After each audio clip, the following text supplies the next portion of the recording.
Daudzi Latvijas Lauksaimniecības universitātes zinātniskie sasniegumi ir radušies pateicoties Eiropas Savienības finansējumam. Turpinājumā pastāstīsim par projektu cilvēku resursu piesaiste zinātnei. Globālā ekonomiskā krīze izraisīja arī jauna ekonomiskā cikla sākumu. Un tā pamatā pēc daudzu zinātnieku atziņām ir nano un biotehnoloģijas, kā arī alternatīva enerģētika. Un pēdējos gados tieši alternatīva enerģētika kļuvusi ir kā par jauna laikmeta simbolu. Projekti, kas saistīti ar cilvēku resursu piesaisti. Viņi bija iecerēti kā jauno pētnieku grupu veidošana, un šeit bija ļoti spēcīgs konkurss. Šajā konkursā mūsu universitātes 3 projekti novinnēja, un patreiz tad ir šie projekti sistēma bioloģijā, pārtikas tehnoloģijā un atjaunojamos enerģijas resursos, kur ir izveidot šīs pētnieku grupas un viņi sekmīgi strādā. Pirmais, par ko stāstīsim, par cilvēku resursu piesaisti atjaunojamo enerģijas avotu pētījumiem.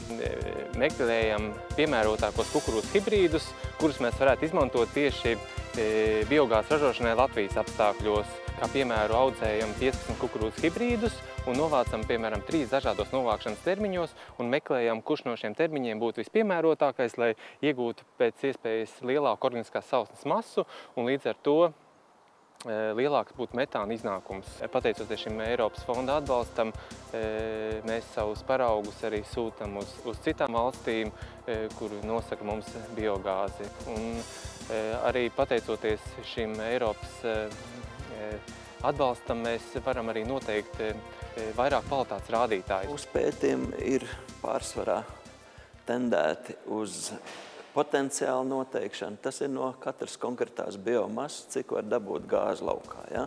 Tas ir viens virziens, un tālāk ir optimizācija, šī procesa optimizācija.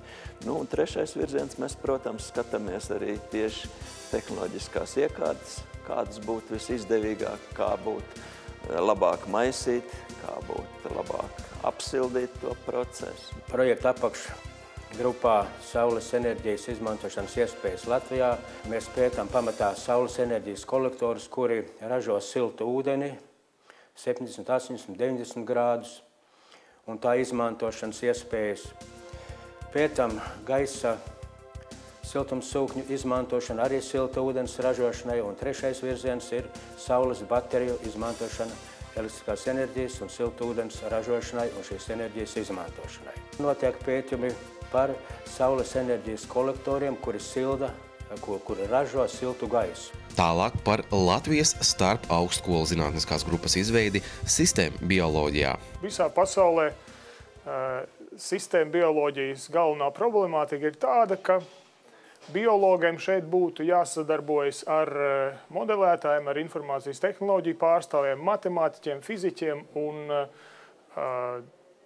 pilnīgi atšķirīgu disciplīnu pārstāvjiem. Bioloģijā lietas pakļaujās mainīgai videi un nav tik precīzi aprakstāms, tad matemātiķiem un fiziķiem par viss viedoklis ir skaidrs, tam jānotiek tieši tā, un ja tas tā nenotiek, tad tā nav ideāla vide. Bet, lūk, bioloģijas zinātnē krājoties informācijai un parādoties informācijai par ģenētiku, par proteīniem, par dažādām miedarbībām šūnās, tā skaitā cilvēkos, augos, baktērijās, visos dzīvajos organismos, parādās vajadzība noskaidrot, kā daudzi procesi, tūkstošiem procesu norisinās organismos, turklāt tas notiek vienlaicīgi, un katrs viens otru šis process ietekmē. Un līdz ar to nav iespējams vairs to paturēt galvā, un ir nepieciešami datori, lai to varētu skatīties, tātad kā tas notiek pašlaik, un kā mēs varbūt gribētu kaut ko ietekmēt, lai, piemēram, izārstētu cilvēku, vai lai panāktu, kāds mikroorganisms palīdz mums tikt ar ekoloģiskām problēmām vai tādām lietām. Un šajā projektā ir lieliski sagājušas kopā 3 universitātes, tāda Latvijas Lauksaimniecības universitātes informācija tehnoloģija ir vadošā iestāde projektā. Vēl Otrs lielākais partners ir Latvijas Universitātes Mikrobioloģijas un Biotehnoloģijas institūts, kuru galvenās zināšanas ir mikrobioloģijā un ne tikai zināšanas, arī spēcīgs aprīkojums. Un trešais partners ir Rīgas Tehniskās Universitātes materiāla zinātņu un lietišķās ķīmijas fakultāte, kur darbojas cilvēki, kuri šos te atklājumus laboratorijā un datormodelēšanas līmenī no tā līmeņa var pārcelt uz bioreaktoriem, kas jau ir nākošais starpsolis pirms rūpnieciskās ražošanas. Un līdz ar to projekta ietvaros ir izdevies šādas 3 zinātnieku grupas, kuras parasti reti mājo vienā iestādē, šajā gadījumā tas ir 3 universitātēs, viņas ir izdevies apvienot. Parasti pasaulē tā lāga uz priekšu neiet, jo parakst kaut kādai lielai vienu speciālistu grupai pieliek kādu 1 vai 2, teiksim, svešiniekus, un tad viņi tur nabadzīgi nīkuļo, ja? Mēs esam diezgan līdzīgās proporcijās, un mēs tiešām izbaudam šo te kopsadarbību, kur ir vērst uz zinātnes sasniegumu ieviešanu tiešām arī ražošanā. Un tagad par pārtikas nozares zinātniski pētnieciskās grupas izveidi. Visi šie ieguldījumi palīdz arī stiprināt atziņas, ko varam tālāk nodot pārtikas rūpniecībai.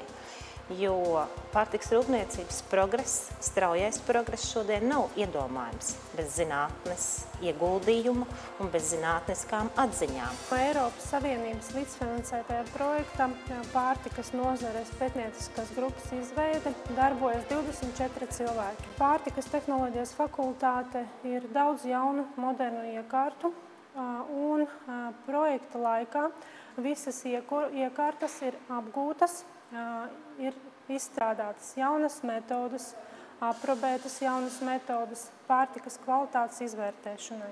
Kļūst pieejamas dažādas datubāzes un arī bibliotekas, kuras var smelties jaunāko zinātnisko informāciju. Varu apmeklēt pasaules līmeņa konferences, kongresus, un iegūt jaunus kontaktus, publicēt savus rezultātus, un arī ar skatu nākotnē iegūt sadarbības partnerus arī. Pēdējā laikā pasaulē ļoti populāri ir tendence pētīt produktu veselīgumu. Taisni cilvēki mēģina saprast, kas ir jāēd, kāpēc ir jāēd, kas ir jādzer, kas ir labi un kas ir slikti. Tāpēc arī es esmu nostājusies savu arodu brāļu pusē un ļoti cītīgi tagad pētu antioksidantu dinamiku miežu pārstrādes procesos. Tas nozīmē, ka to produktu, ko ražo no miežiem, pirmkārt iesals un otrkārt alus. Un inovācija savukārt manā pētījumā ir tā, ka es mēģinu atdzīvināt ideju kā kailgraudu miežu izmantošanu alus ražošanā. Es strādāju ar miltiem, jo tomēr cilvēki ēd, daudz lietoja miltu produktus, bet viņi ir, teiksim tā, ka es gribētu izstrādāt uz veselīgāku, uz uzturvielām bagātāku. Un tāpēc maģistra darbā es iesāku strādāt, un arī tagad doktorantūrā un arī projektā vēl veicu darbus ar netradicionāliem miltiem, ko būtu praktiski jāuzsver to, ka tie ir tritikāle, tas ir viešu un rudzu krustojums, kailgraudu miežu, rīsu un kukurūzu milti, ko sajauc vienā maisījumā un izmanto maizes un konditorijas izstrādījumu ražošanā. Un to es praktiski arī paveicu.